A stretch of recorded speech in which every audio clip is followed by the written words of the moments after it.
शिवसेना आणि भाजपची युती संदर्भातली बैठक संपली आहे। सध्या तिथे आशिष शेलार प्रतिक्रिया देतात, आपण पाहूयात। ओके, रोल का आज तिसऱ्या फेरीची चर्चा सन्माननीय अनिल देसाई, सन्माननीय अनिल परब, माननीय रवींद्र मिर्लेकर आणि सन्माननीय विनोद तावडेजी, सन्माननीय प्रकाशभाई मेहता, मी असे आम्ही बसलो।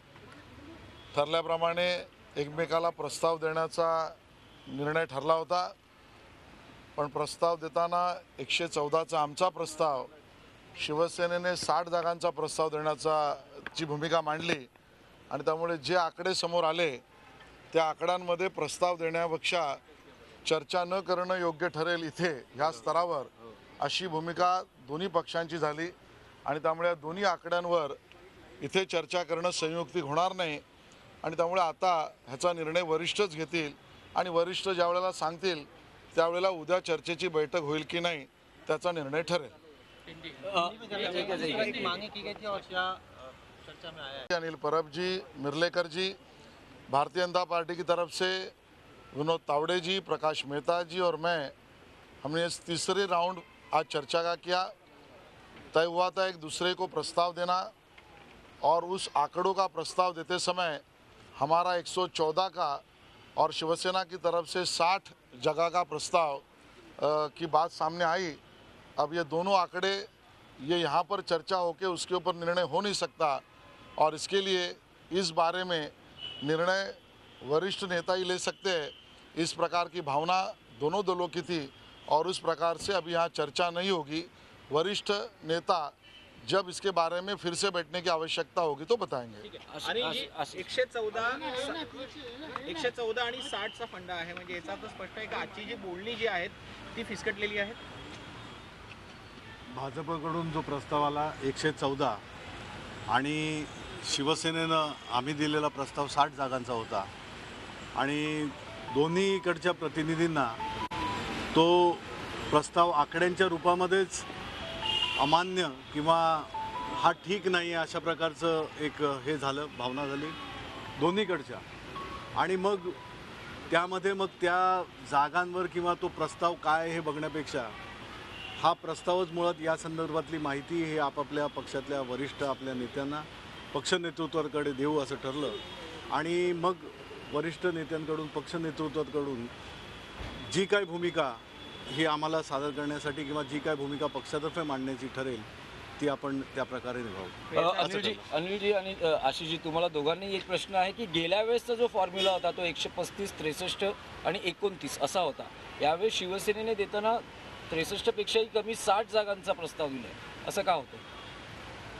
आता गेल्या वेळेला 2012 मध्ये निवडणुका लढल्या होत्या, आज 2017 आहे। या माध्यमातून प्रत्येक वेळेला आकड्यांचा खेळ हा आपण इथं बोलण्यापेक्षा की ज्या संदर्भावर आपण जे काय केलं ते आपण वरिष्ठांसमोर ठेवतोय आणि मग वरिष्ठ त्यावर ज्या प्रकारचं हे करतील पक्ष नेतृत्व त्याप्रमाणे आपण येऊ। आशिषजी, सेम प्रश्न तुम्हाला। 14 मध्ये त्यांची ताकद वाढली, ही ताकद वाढलेली मान्य नाहीये का शिवसेनेला, म्हणून हा मला वाटतं या गोष्टींवर आता इथं भाष्य करणं बरोबर नाही आहे, कारण इथून उगाच कुठंतरी चर्चा जाईल, त्यापेक्षा वरिष्ठ नेत्यांना नेतृत्वाकडे आपापल्या पक्षांचं आपण हे दिलेलं हे चांगलं ठरेल आणि त्यावर मग एक सामूहिक प्रमेय व्यवस्थितरित्या त्याच्यावर चर्चा होऊन पुढचा निर्णय या दोन्ही पक्षांतर्फे घेतला। आशिषजी, जो माझा प्रश्न होता त्याचं उत्तर तुमच्याकडून हवं। दोन्ही पक्षाच्या नेत्यांनी चर्चेत हेही ठरवलं की आपापसात आमच्यात वितुष्ट नाही अजून होऊ नये, दोन्ही पक्षाच्या कार्यकर्त्यांमध्ये वितुष्टाची भावना असू नये,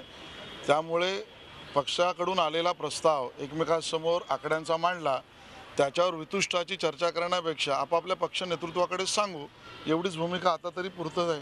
पण युतीचा निर्णय आता हा जो पक्षप्रमुखांच्या पारड्यात तुम्ही टाकलेला आहे ते जाहीर करतील की दोन्ही पक्ष आपली भूमिका वेगवेगळी स्पष्ट करतील? दोन्ही पक्षाचे नेते इतके सक्षम आहेत की ते चर्चा करू शकतात, निर्णय करू शकतात आणि जाहीर करण्याचीही त्यांच्याकडे तेवढी ताकद आहे।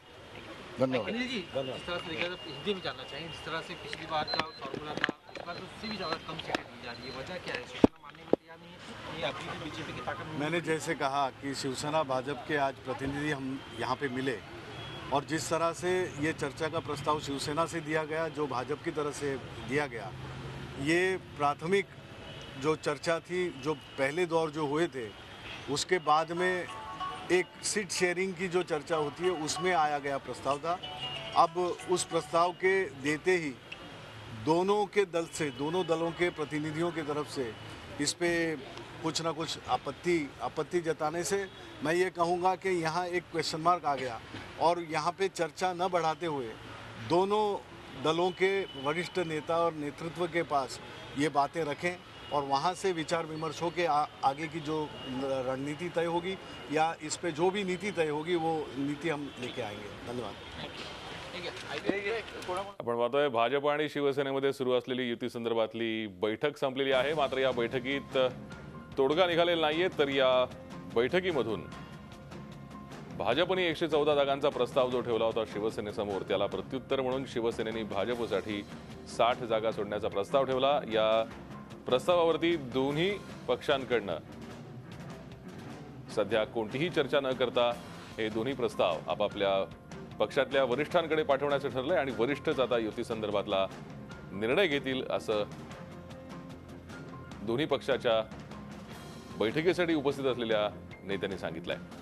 युतीबाबतचा निर्णय आता वरिष्ठ घेणार आहेत, त्यामुळे आजची ही बैठक, या बैठकीकडे सगळ्यांचं लक्ष लागलं होतं। या बैठकीत निर्णय होणार का, या बैठकीमध्ये जो प्रस्ताव ठेवण्यात येणार होता, युतीचं जे सूत्र ठरणार होतं, त्या संदर्भात काही निर्णय होतोय का याकडे लक्ष लागलं होतं। मात्र तसं काही झालेलं नाहीये आणि या बैठकीतून भाजपचा 114 जागांचा प्रस्ताव शिवसेनेने अमान्य केलाय, तर शिवसेनेकडून भाजपला 60 जागा देण्याचा प्रस्ताव ठेवण्यात आला होता आणि त्यामुळे या प्रस्तावावर चर्चा न करता आता आकड्यांचे हे खेळ वरिष्ठांकडे सोपून आता वरिष्ठच या संदर्भात निर्णय घेतील,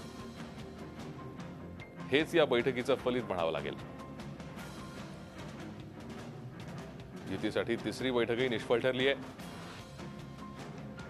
आपण या संदर्भात अधिक चर्चा करूयात। आमचे प्रतिनिधी दिनेश दुखंडे सध्या आपल्या संपर्कात आहेत। दिनेश, ही बैठक संपली आणि या बैठकीतले प्रस्ताव दोन्ही पक्षांना अमान्य असल्यामुळे आता वरिष्ठ निर्णय घेतील असं ठरलंय।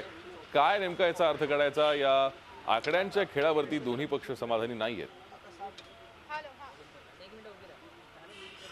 निश्चितच भूषण, शिवसेना भाजपमधली जागा वाटपाची तिसरी बैठक फिसकटलेली आहे, चर्चा फिसकटलेली आहे। कारण शिवसेनेने जो भाजपला प्रस्ताव दिलेला आहे तो भाजपने मान्य केलेला नाहीये। काय प्रस्ताव दिले गेले? भाजपने याआधीच 114 जागांची मागणी केलेली आहे आणि शिवसेनेकडून 60 जागांचा प्रस्ताव दिला गेला।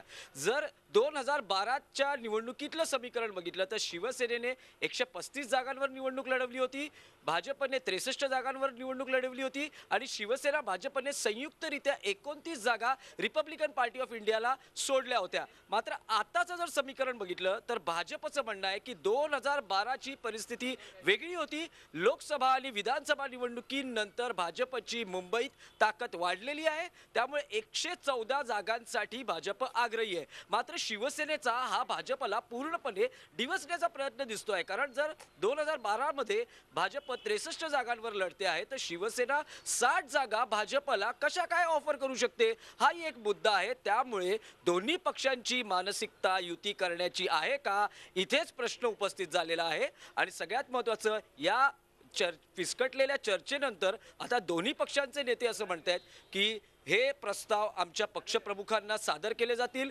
उद्धव ठाकरे आणि मुख्यमंत्री यांच्यामध्ये बोलणं होईल आणि त्यानंतर ठरेल की पुढे काय करता येईल। पण आजची बैठक फिसकटलेली आहे आणि आता ही युती तुटण्याच्या मार्गावर आहे असंच दिसून येत आहे। 60 जागा या युती संदर्भात नक्की काय होणार हे आता जवळपास चित्र स्पष्ट होत चाललंय। याच्या बैठकीनंतर दोन्ही पक्षांची मानसिकता नेमकी काय आहे हे आपल्याला समजू शकतं। धन्यवाद या सविस्तर माहितीसाठी आणि चर्चेसाठी। झी 24 तास रहा एक पाऊल पुढे।